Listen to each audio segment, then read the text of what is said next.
하나님 말씀 로마서 6장 3절부터 5절 말씀, 우리 같이 한 목소리 한번 읽어보실까요? 같이 세 구절 같이 읽습니다. 시작. 무릇 그리스도 예수와 합하여 세례를 받은 우리는 그의 죽으심과 합하여 세례를 받은 줄을 알지 못하느냐. 그러므로 우리가 그의 죽으심과 합하여 세례를 받음으로 그와 함께 장사되었나니 이는 아버지의 영광으로 말미암아 그리스도를 죽은 자 가운데서 살리심과 같이 우리로 또한 새 생명 가운데서 행하게 하려 함이라. 만일 우리가 그의 죽으심과 같은 모양으로 연합한 자가 되었으면 또한 그의 부활과 같은 모양으로 연합한 자도 되리라. 아멘. 오늘 이 말씀으로 주님 주시는 메시지를 함께 받도록 하겠습니다. 로마서 6장은 저번에 한번 묵상했었는데 로마서에 중첩되게 귀한 메시지가 너무 많이 들어있어요. 가끔은 그래서 순서를 바꾸어서 돌아오고 그렇게 하는 시간이 있을 것입니다. 오늘의 말씀 제목을 제가 그리스도와의 연합 이렇게 잡았습니다. 그리스도와의 연합입니다. 교리인데요. 교리가 좀 딱딱해 보이지만 교리의 참뜻을 알면 참 우리를 힘있게 하는 그런 내용들이 많이 있습니다. 그리스도와의 연합, 우리 믿음의 선조들이 아주 정성스럽게 고백해온 교리입니다. 오늘 이 교리를 묵상하고 싶습니다. 연합이라는 단어가 암시하듯이 하나가 된다는 의미가 되겠습니다. 주님과의 연합, 주님과 우리가 뭐예요? 하나가 된다 이런 의미입니다. 영어로는 유니온으로 그렇게 표현하는데요. Union with Christ 이렇게 표현을 합니다. 이제 이걸 우리말로 번역하다 보니 그리스도와 연합 이렇게 되었는데요. 이걸 좀 투박하게 번역하는 분들은 연합 대신 결합으로 번역합니다. 유니온 그러면 결합으로 번역해도 되잖아요. 그리스도와의 결합 이렇게 하면 조금 더 직접적으로 느껴지시죠. 결합으로 읽어도 좋고 연합으로 읽어도 좋습니다. 우리 신앙의 선조들이 지속적으로 고백해온 귀한 교리인데요. 그 근거가 바로 오늘 본문 로마서 6장이 되겠습니다. 교리라는 것은 그냥 신학자들이 자기 생각으로 만들어내는 게 아닙니다. 성경의 기초에서 분명한 기초를 가지고 그렇게 교리로 체계화하게 되는데 그리스도와 연합 이 교리는 그 뿌리가 바로 오늘 본문에 있습니다. 3절에 보시면 비슷한 단어가 나올 거예요. 무릇 그리스도 예수와 합하여 이 합자 앞에 연자를 넣으면 되겠죠. 연합하여 비슷한 의미가 되겠습니다. 5절이 더 직접적인데요. 5절은 같이 보시면 만일 우리가 그의 죽으심과 같은 모양으로 연합한 자가 되었으면 또한 그의 부활과 같은 모양으로 연합한 자도 되리라. 요약하면 우리가 주님과 연합한 자가 될 것이다. 그런 내용이 되겠습니다. 그리스도와의 연합 참 중요한 교리인데 어떤 분들에게는 좀 생소하게 느껴질 수도 있습니다. 이신칭의 이거는 많이 아시죠? 이신칭의 우리 기독교의 기본 교리니까 믿음으로 구원받는다. 이건 많이 아시는데 그리스도와의 연합 이건 잘 모르시는 분들이 있어요. 그런데 무게감을 생각하면 절대로 가볍지 않습니다. 이신칭의 못지않게 중요하고 또 우리 신앙의 힘을 생각할 때에 너무나 소중한 교리가 바로 이 교리입니다. 그리스도와의 연합. 오늘 말씀 듣고 이 7글자 이 교리가 우리 가슴에 깊이 새겨지시면 좋겠습니다. 이것을 위해서 그 안에 담긴 의미들을 여러분들과 함께 나누도록 하겠습니다. 선명하게 이해하시고 선명하게 새겨지시는 그런 귀한 시간이 되시기를 주님의 이름으로 축원합니다. 그리스도와의 연합, 여기에 담긴 의미가 뭐냐 들어갑니다. 우선 첫째, 이게 신비입니다. 신비. 이름 붙이기를 신비한 교리 혹은 신비의 교리 이렇게 불러도 좋아요. 생각해 보세요. 주님과 우리가 하나가 된다. 신비하잖아요. 주님은 주님이고 우리는 우리인데 우리가 분명히 서로 다른 존재이고 또 나하고 우리 배장님도 다른 존재이지만은 나하고 하나님 생각하면 거리가 굉장히 멀잖아요. 근데 전혀 다른 존재인데 이게 하나가 된다. 이게 쉬운 일이 아니죠. 그런데 만일에 정말로 그런 일이 일어날 수 있다면 그런 일이 뭐예요? 그야말로 신비한 일이다. 우리 신앙생활에 신비가 분명히 요소가 들어 있습니다. 그래서 그렇게 신비라는 단어도 마음에 새겨두시기 바랍니다. 흔히 비유적으로 하나가 된다, 우리가 하나가 된다, 혹은 하나가 되어야 된다 그런 표현을 쓰는데 그건 그야말로 비유적인 표현이고 주님과 연합 교리는 비유가 아닙니다. 그것보다 훨씬 더 실제적이고 그것보다 훨씬 더 강력한 적극적인 의미를 담고 있는데요. 주님과 우리가 정말로 하나가 된다라는 거예요. 그냥 상징적인 표현이 아니고 정말로 하나가 된다. 그래서 미리 좀 당겨서 보면요. 로마서 11장에는 이걸 접붙임이라는 용어로 표현을 합니다. 한번 같이 보실까요? 로마서 11장 17절 우리 같이 읽어볼게요. 시작. 또한 가지 열마가 꺾이었는데 돌감람나무인 네가 그들 중에 접붙임이 되어 참감람나무 뿌리의 진액을 함께 받는 자가 되었은즉. 여기 아마 몇 달 뒤에 본문으로 나오겠죠. 접붙임 이야기 나오는데요. 1차적으로는 유대인하고 이방인 사이에 연결이 일어날 것이다. 그렇게 소개하는 본문입니다. 그런데 조금 크게 보면 이게 무슨 의미인가 하면 하나님과 우리 사이에 장차 일어나게 될 일을 묘사하고 있습니다. 복음 안에서 하나님과 우리 사이가 어떻게 되느냐? 하나로 연합될 것이다. 그래서 바울이 이걸 어떻게 표현할까? 고민 끝에 선택한 단어가 뭔가 하면 접붙임이라고 표현하는 거예요. 하나님과 우리 사이에 접붙임이 일어날 것이다. 여러분 접붙이기 잘 아십니까? 이게 참 신기하거든요. 저는 이 접붙이기에 대해서는 제가 아마 이 자리에서는 제가 제일 잘한다고 할 수 있어요. 왜냐하면 제가 어려서부터 늘 이걸 보면서 자랐습니다. 저희 고향 경산이 그 전국 접붙이기 그 양의 제가 어렸을 때 듣기로 60%가 거기서 나온다고 했어요. 저도 이제 어머니 일하실 때 대부분 그거 해가지고 저를 먹이 살리셨거든요. 저희 하셨는데, 그러니까 참 이게 접붙이기가 눈으로 보면서도 신기해요. 분명히 다른 나무인데 이게 하나가 돼요. 탱자나무에 귤을 접붙이고 찔레덩쿨에 장미를 접붙이고, 물론 다양합니다.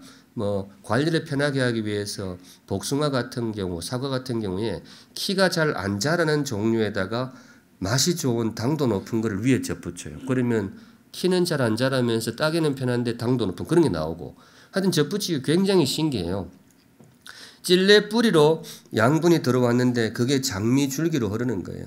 그리고 그 찔레 뿌리에서 무슨 꽃이 피어나겠어요? 장미꽃이 피어나요. 이렇게 눈으로 보는데도 그게 참 신기하더란 말이죠.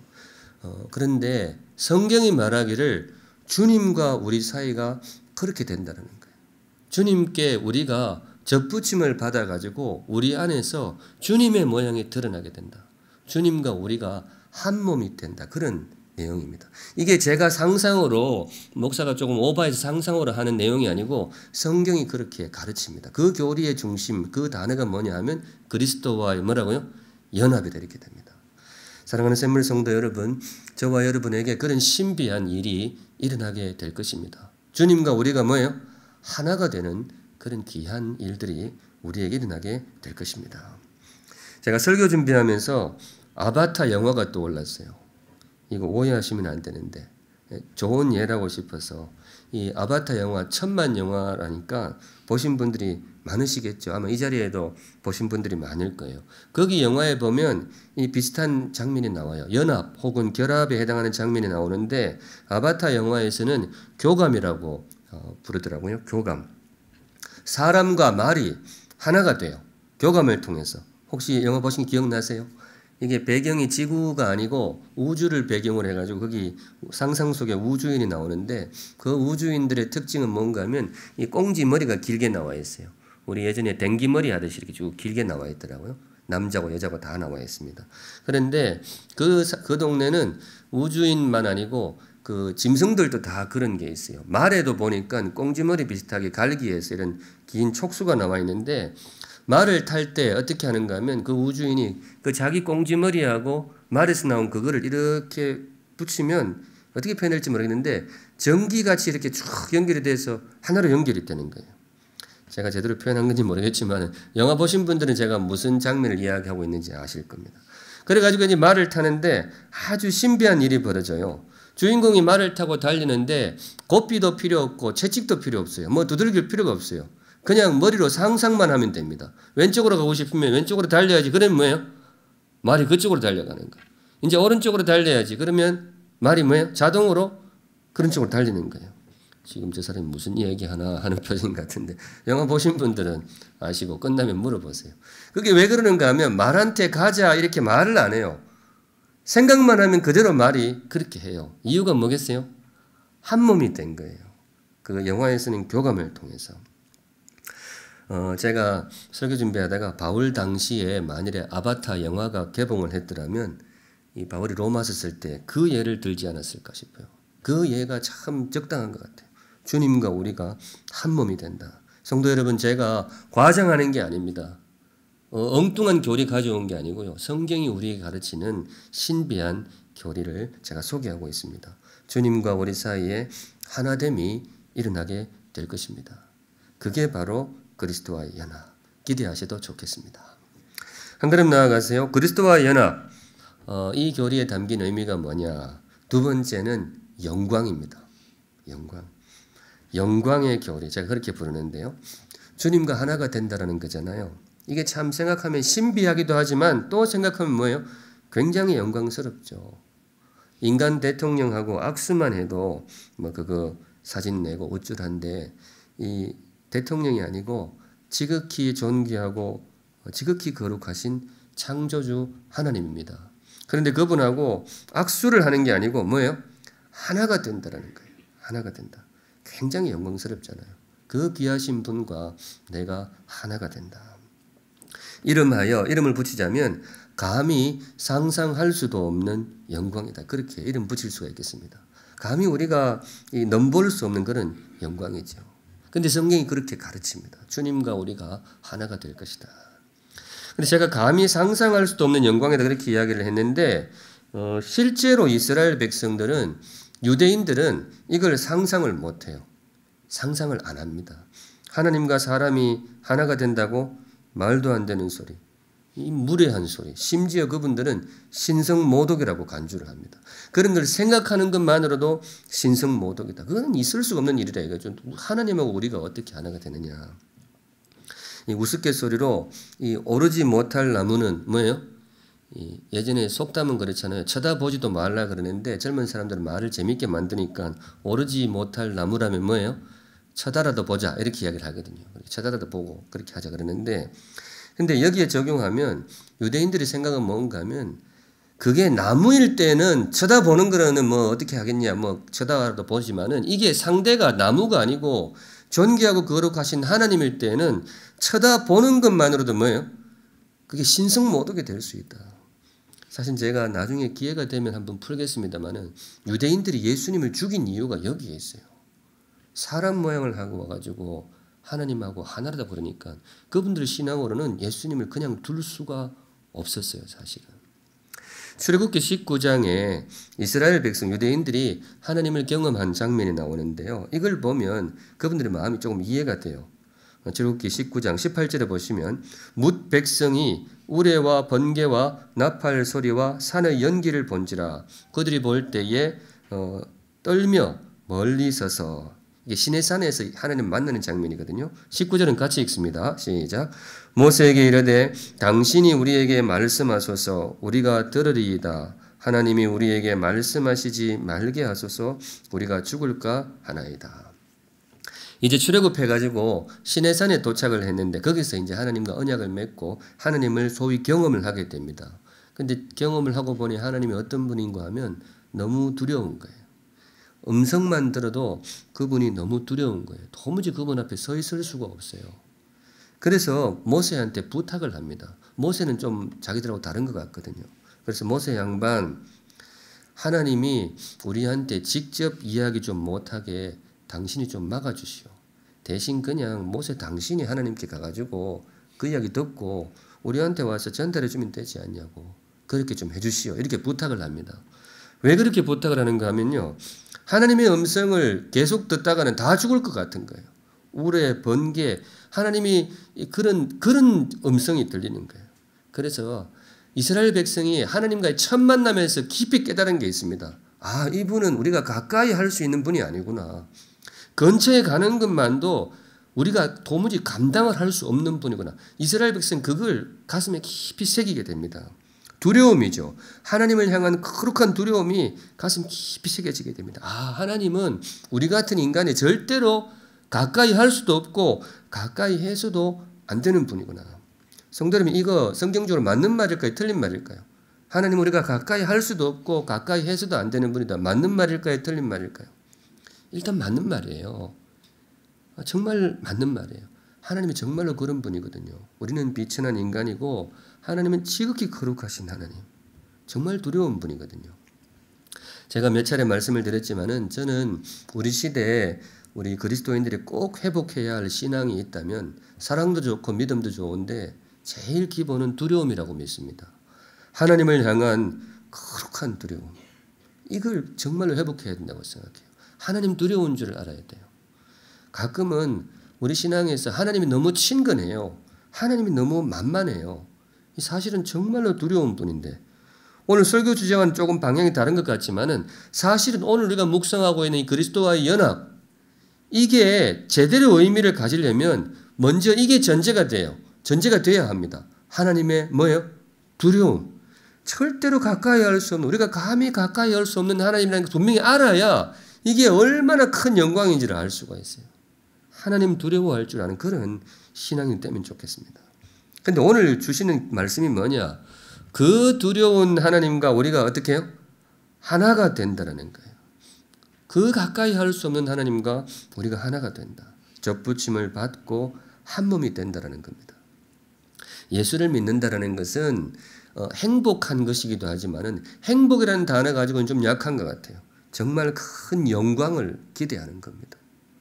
그리스도와 연합 이거는 유대인들에게는 신성모독이지만은 우리 성도들에게는 성도의 영광입니다.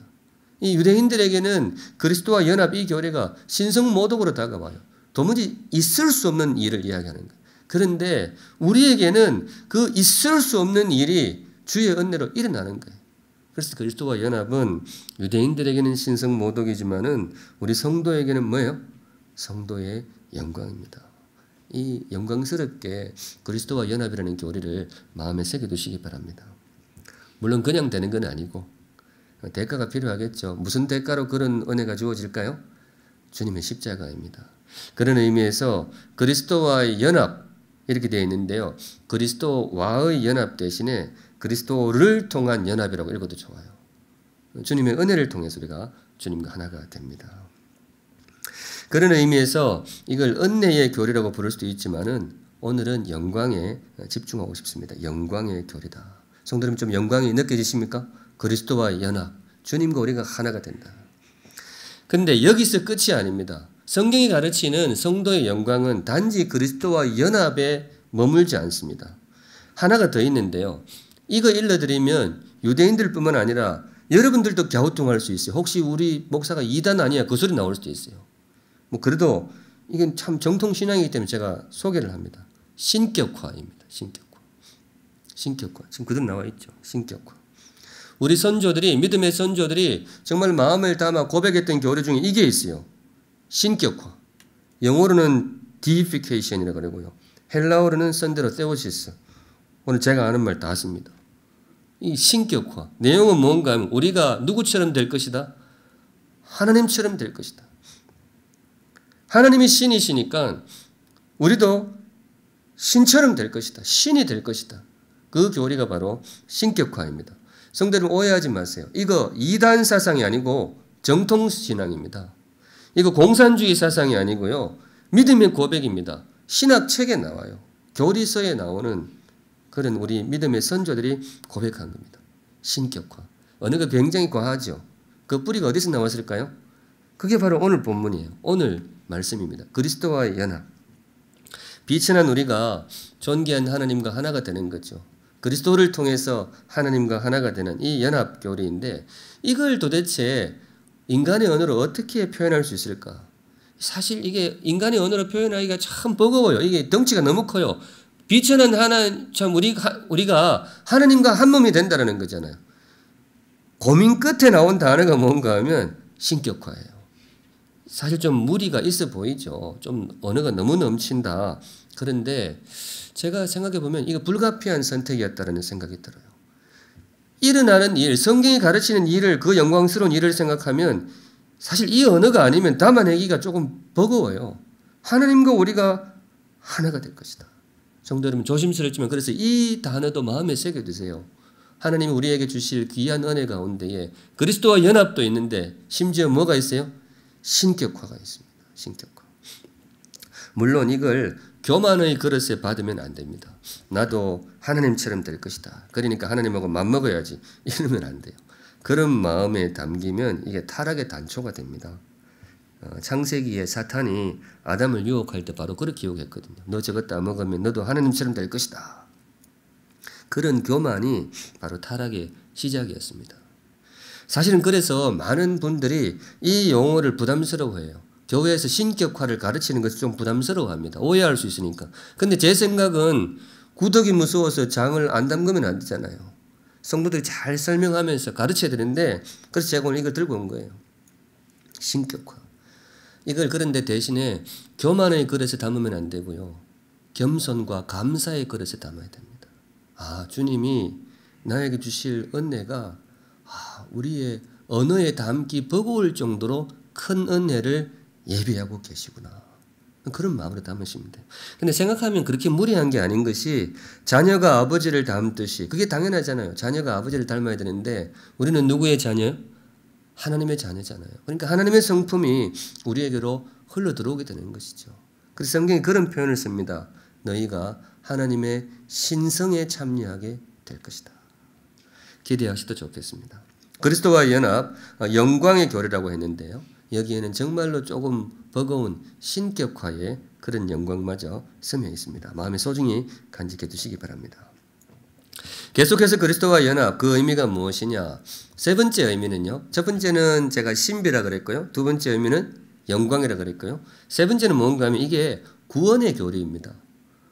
구원이 무엇인지, 주께서 우리에게 선물하실 구원이 무엇인지를 해명하고 소개해주는 이 단어가 뭐냐? 그 교리가 뭐냐? 그리스도와의 연합이다. 4절인데요. 우리 4절 한번 같이 읽어보겠습니다. 4절 시작. 그러므로 우리가 그의 죽으심과 합하여 세례를 받음으로 그와 함께 장사되었나니 이는 아버지의 영광으로 말미암아 그리스도를 죽은 자 가운데서 살리심과 같이 우리로 또한 새 생명 가운데서 행하게 하려 함이라. 문장이 쭉 긴데요. 한번 보시면, 그러므로 우리가 그의 죽으심과 합하여 세례를 받음으로 그와 함께 장사되었나니, 요건 조금 이따가 제가 풀어드리고요. 뒷부분이 이제 우리에게 일어날 구원을 소개하고 있는데, 이는 아버지의 영광으로 말미암아 그리스도를 죽은 자 가운데서 살리심과 같이 우리로 또한 새 생명 가운데서 행하게 하려 함이라. 다른 말로 우리를 구원 안에서 행하게 하려 함이라. 우리에게 이 말, 하나님이 우리에게 선물하실 구원을 소개하는 대목이 되겠습니다. 성도 여러분, 구원이 뭐냐 묻는다면 뭐라고 대답하면 좋을까요? 무슨 유행가 노래 같네요. 구원이 뭐냐고 물으신다면 뭐라고 대답해야 되나요? 구원 그럴 때 떠오르는 게 뭐가 있으신가요? 죄에서 구원받는 거, 뭐 그런 거잖아요. 그죠? 그런데 오늘 새로운 언어를 일러드립니다. 구원이 뭐냐? 주님께 연합되는 것입니다. 구원이 뭐냐? 주님과 우리가 하나가 되는 것입니다. 구원이 뭐냐? 단지 무죄의 석방이 아니에요. 그러고 나서 헤어지는 게 아닙니다. 구원은 주님과 우리가 하나가 되는 것입니다. 우리에게 임하는 구원을 설명하기 위해서 성경은 다양한 언어를 동원합니다. 구원의 실체가 있을 거 아니에요. 하나님 우리를 위해서 예비하고 있는 구원의 실체가 있을 것인데 그거를 우리의 언어로 옮겨줘야 성도들이 이해를 하잖아요. 그게 성경인데 이 성경 쓰신 분들이 고민이 많았어요. 이걸 어떤 언어로 설명을 해야 이 구원을 제대로 소개할 수 있을까? 기본적으로 성경이 가장 많이 쓰는 언어는 법정 용어입니다. 로마서가 그래서 법정 용어를 많이 써요. 죄, 벌, 용서, 무죄, 사죄, 이게 다 뭐예요? 법정 용어잖아요. 로마가 법이 발달했기 때문에 사람들에게 그런 언어로 이야기하면 이 구원을 잘 소개할 수 있을 것이다. 그렇게 했습니다. 그런데 바울이 그걸 쓰다 보니까 그것만으로는 우리에게 임할 구원을 다 표현할 수가 없는 거예요. 그 구원, 하나님의 그 성령 인도하신 가운데 구원의 실체를 맛보았을 거 아니에요. 근데 그거를 단지 법정 용어로 하기에는 법정 용어가 좀 메마른 거예요. 그래서 기본은 법정 용어를 깔았지만은 다른 언어도 동원합니다. 그게 바로 신비한 언어입니다. 신비의 언어, 실존의 언어. 예를 들어 이런 거죠. 오늘 나오는 거. 주님과 우리가 뭐가 될 것이다? 하나가 될 것이다. 바울이 경험한 구원은 그거였어요. 단지 법정에서 무죄 선고받는 그게 아니었어요. 주님과 우리가 연합이 되고 주님과 내가 한 몸이 될 것이다. 그래서 오늘 그런 언어를 쓰는 거예요. 접붙임. 성경을 읽다 보면 간혹 언어의 한계를 느낍니다. 언어의 한계를 느낀다는 것이 성경 기자들이 언어의 한계를 느끼고 있구나. 그 풍성한 구원의 언어를 소개하는데 인간의 언어가 너무 제한되어 있는 거예요. 그래서 하여튼 가능한 걸 다 씁니다. 당시에 기본 베이스로 깔았던 법정 용어를 쓰는데 사실 요한복음이나 요한서신 같은 거 보면 참 신비한 언어가 많이 나와요. 주님과 우리가 하나가 되고 몸이 되고 그런 용어들이 많이 나와요. 왜냐? 그런 용어가 아니면 표현하기 힘든 그런 구원의 영광을 이분들이 맛본 거예요. 그래서 오늘 이런 언어도 꼭 기억하시기 바랍니다. 오늘 나오는 주님과 연합, 이게 새로운 신비 이게 아니고 우리가 그동안 알아왔던 뭐에 대한 설명이라고요? 구원에 대한 설명입니다. 주님께서 우리에게 선물하실 구원이 단지 무죄석방이 아니에요. 주님과 우리는 하나가 될 것이다. 주님은 나의 뿌리가 되고 주님은 나의 머리가 되고 나는 그분의 몸이 될 것이다. 참 이게 자칫 잘못하면 선을 넘을 듯한 위험한 표현이잖아요. 주님은 머리가 되고 나는 그분의 몸이 될 것이다. 그런데 이거 제가 만든 말일까요? 성경에 나올까요? 성경에 나옵니다. 성경에 다 나와요. 주님과 우리가 한 몸이 될 것이다. 제가 오늘 설교가 조금 넘치는 느낌이 드는데요. 오랜만에 만나서 업돼서 그런 것이 아니고 내용 자체가 그래요. 그 성도 여러분, 구원을 상상하실 때에 이 구원을 가볍게 보지 마세요. 물론 구원을 가볍게 보는 사람은 없겠지만은 지금까지 알고 있었던 무죄석방, 그게 우리에게 임할 구원이 전부라고 생각하지 마세요. 구원은 그것보다도 훨씬 더 신비하고 구원은 그것보다도 훨씬 더 영광스럽고 그것이 우리에게 온몸으로 다가올 때에 그래서 성경이 그런 무리한 단어를 썼구나. 그래서 최 목사가 그때 심지어 이 아바타 영화까지 가져왔었구나. 정말로 영광스러운 구원이 저와 여러분에게 임할 것입니다. 이제 마지막 걸음이 남았는데요. 어떻게입니다. 지금까지 제가 그리스도와 연합, 이 교리가 품고 있는 그 신비와 영광을 조금 찬찬히 묵상해 왔는데 이제는 마지막으로 그럼 구체적으로 어떻게 그 신비 속으로 들어갈 수 있느냐. 주님이 예비하신 그 신비한 영광스러운 그 구원의 선물 어떻게 누릴 수가 있느냐. 그 신비 속으로 들어가는 통로가 무엇이냐? 그 통로에 대해서 묵상하고 설교를 마무리하고자 합니다. 대답은 의외로 간단한데요. 3절입니다. 3절. 우리 3절 같이 읽습니다. 시작. 무릇 그리스도 예수와 합하여 세례를 받은 우리는 그의 죽으심과 합하여 세례를 받은 줄을 알지 못하느냐. 혹시 답이 보이십니까? 주님과 우리가 그 하나 되는 한 몸이 되는 그 신비 속으로 들어가는 통로 두 글자 뭘까요? 네, 세례입니다. 세례. 성도 여러분, 세례 꼭 받으시기 바랍니다. 이 자리에 계신 분은 다 세례 받으셨겠죠. 네, 잘하셨습니다. 정말로 잘하셨어요. 그때 주식 산 것도 잘하셨고요. 그때 어떤 분하고 결혼하신 것도 참 잘하셨어요. 그런데 여러분들이 인생에 이 지구별에 와서 정말로 제일 잘한 일 중에 하나가 뭐겠어요? 세례를 받은 일입니다. 그 세례를 통해서 우리가 주님과 한 몸이 될 것입니다. 세례를 절대로 가볍게 보시면 안 됩니다. 눈에 보이는 세례가 전부가 아닙니다.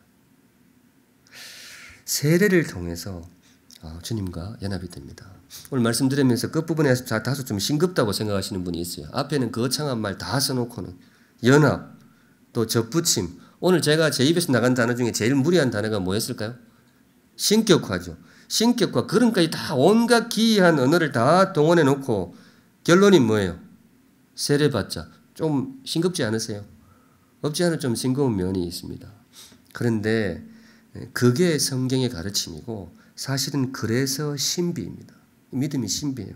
신비로운 일이 신비한 일을 통해서 이루어지면 그건 신비가 아니죠.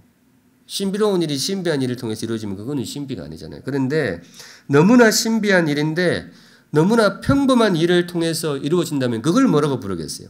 그걸 신비라고 부를 수 있겠죠. 성도 여러분, 세례가 그렇습니다.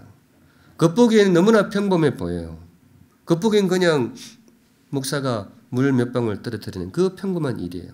그런데 그 평범한 일을 통해 성도 여러분, 지구별 최고의 신비가 일어날 것입니다.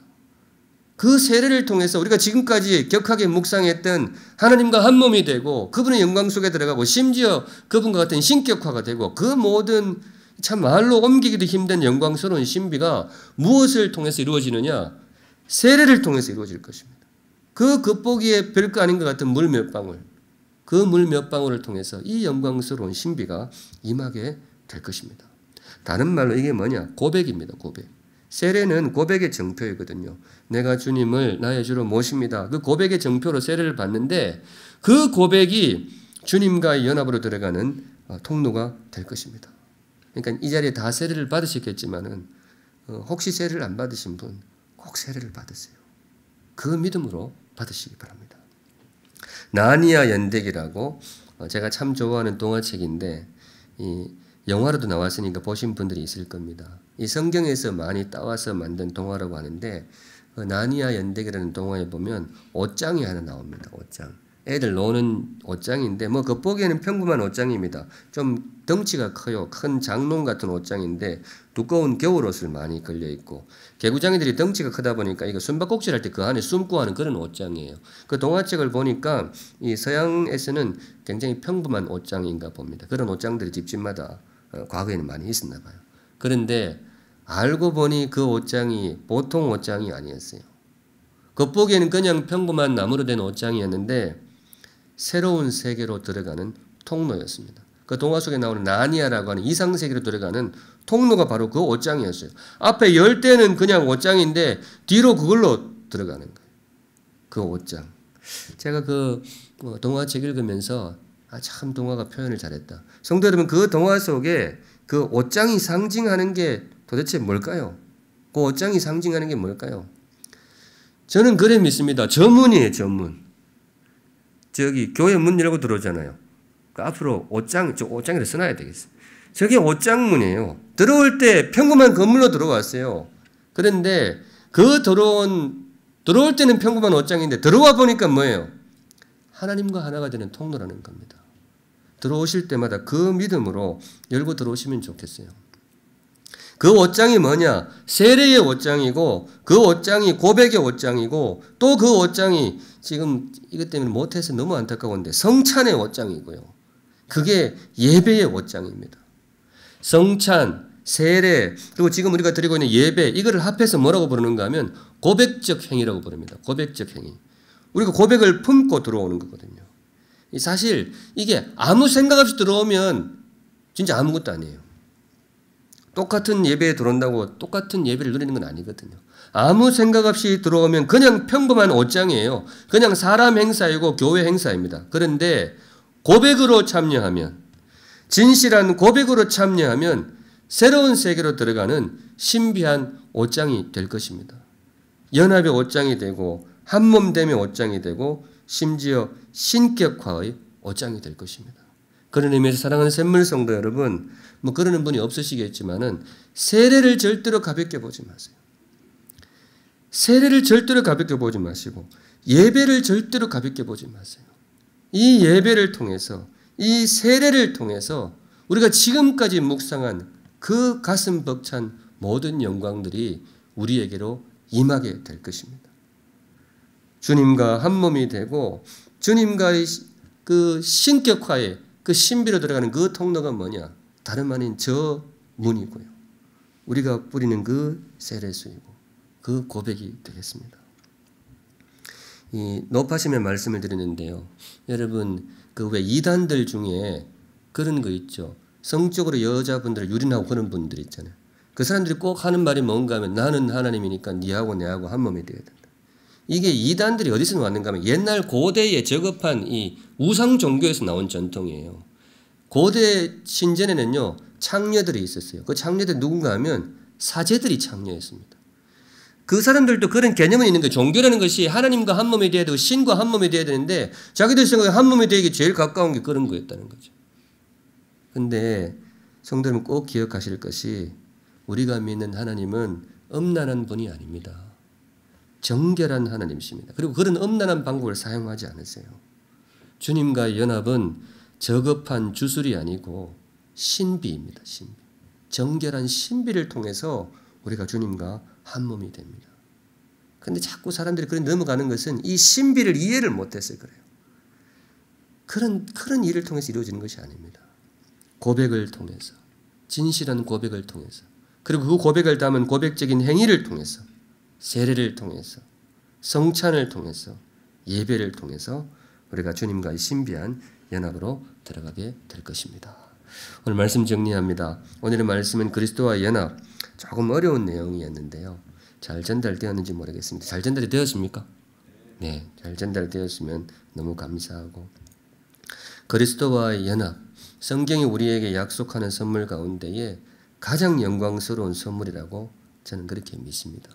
비천한 우리가 존귀하신 하나님과 하나가 된다는 것입니다. 무엇을 통해서요? 세례를 통해서, 성찬을 통해서, 예배를 통해서, 무엇보다 고백을 통하여서. 아무 생각 없이 참여하면 그냥 사람 행사고 그냥 교회 행사이지만은 진실한 고백으로 참여하면 이 지구별에서 일어나는 최고의 신비가 우리에게 임할 것입니다. 진실한 세례와 진실한 예배를 통해 이 영광스러운 신비를 맛보고 누리는 영광스러운 우리 샘물 성도님들 되시기를 우리 주님의 이름으로 축원드립니다. 아멘. 우리 찬양하겠습니다. 하늘의 문을 여소서. 우리 아까 처음에 준비 찬양하면서 불렀던 찬양인데요. 예배의 영광, 예배의 신비를 마음에 새기는 그런 찬양이 되면 좋겠습니다. 거룩하신 하나님 아버지, 2달여 만에 교회로 발걸음할 수 있게 하셔서 감사를 드립니다.